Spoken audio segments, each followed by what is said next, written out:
Okay, like I was mentioning, I used one of these cheap block and tackles here and just hooked it up there on one of the beams in my garage. That's just a weight I got on the end of it, but I need a little weight on it. So, here's your bracket. I've got the transaxle set in. You gotta put this bracket in here and then you put the motor in. Now, I noticed there was a lot of rust around this before. That was real dry. And they ended up putting a new coupling on the motor side for me. So, I noticed you have a little bit of clearance on this side, and over here you don't. Well, you can see that. You should be able to see it, I guess. Yeah. At any rate, you put these bottom, just two bolts, one here and one up here in the front. Put those two bolts through.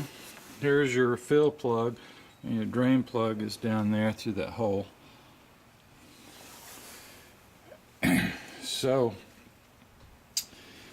you leave those loose because then when you put this bracket on here and you stab these bolts, you get all the bolts started first before you tighten anything down. That way, if there's any misalignment.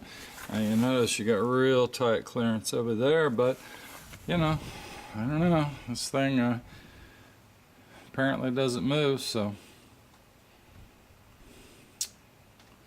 what can I say? It seems to me like, well, you notice there's only a rear. It only mounts here on the rear, and then the two bolts on the bottom. So it really doesn't even use this other bolt here, where you got a hole here in the front. You would think maybe they would have put a bracket on the front, and maybe they decided they didn't need that. I don't know, because it makes you wonder.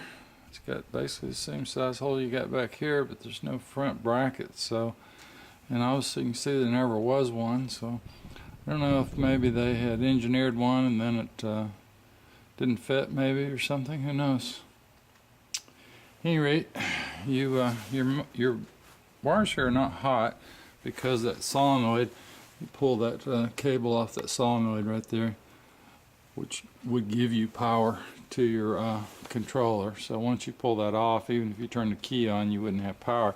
Now there was no indexing on this front spline. It just here again, put a little grease on it, make sure it's nice and clean.